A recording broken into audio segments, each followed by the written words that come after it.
Hi అండి, నా పేరు అరుణ్ కుమార్, గుర్తుంచుకోండి. సో ఏంటంటే నేను ఇక్కడ ఒక స్క్రీన్ షాట్ పెడతా. ఆ స్క్రీన్ షాట్ మొత్తం చూడండి. నేను 7 ఆర్డర్స్కి 200 కొట్టా. సో నేను సండే రోజు కూడా కొంత మనీ ఎర్న్ చేసుకుందామని ఒక 18 అవర్స్ వర్క్ చేస్తే నాకు ఒక 1500 ఏమో వచ్చినాయి స్విగ్గీలో.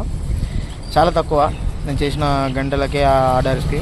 సో ఏంటంటే ఆ రోజు క్యాష్ ఆన్ డెలివరీ బాగా పడ్డాయి. నార్మల్గా ఒక 2000 3000 దాకా పడ్డాయి. దాంట్లో ఒక 1000 రూపీస్ క్యాష్ తీసుకున్నా. ఈ నోట్ ఇచ్చేది కస్టమర్ ఏం చేసిండంటే 500 నోట్లో ఇలా మడత పెట్టేసి నాకు ఇచ్చేసిండు.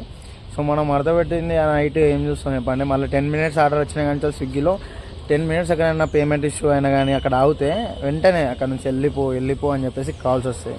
సో ఇది ఒక దిక్కుమల్ల సొసైటీలో బతుకుతున్నాం. ఏంటంటే అన్నీ జీ కిందికి రావాలా. అండ్ నిజంగా చెప్తున్నా, డెలివరీ బాయ్ లైఫే చాలా ఘోరంగా ఉంది. అండ్ ఇలాంటి దొంగన కొడుకులు ఉంటారు. సో నేను వాళ్ళని ఏం అనట్లేదు, ఎందుకంటే అది నా మంచితనం. అండ్ ఈ నోట్ వచ్చినందుకు నా కర్మ అనుకుంటా. సో నాలాంటి వాళ్ళు ఇంకెవరు కావద్దని నేను కోరుకుంటున్నాను ఈ వీడియో ద్వారా.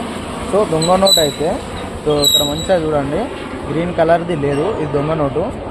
అండ్ ఇంకొకటి ఏంటంటే ఇలా మీది కంటే అక్కడ 200 సింబల్ ఉంటుంది, ఆ 200 సింబల్ కూడా లేదు. అండ్ నెంబర్ సిరీస్ అన్ని జీరోలే ఉంటాయి. సో ఇది దొంగ నోట్ అన్నమాట. దొంగన కొడుకులు ఇచ్చారు కాబట్టి జాగ్రత్తగా ఉండండి, చాలా దొంగన కొడుకులు ఉంటారు. సో ఈ వీడియోను షేర్ చేయండి, ఖచ్చితంగా షేర్ చేయండి.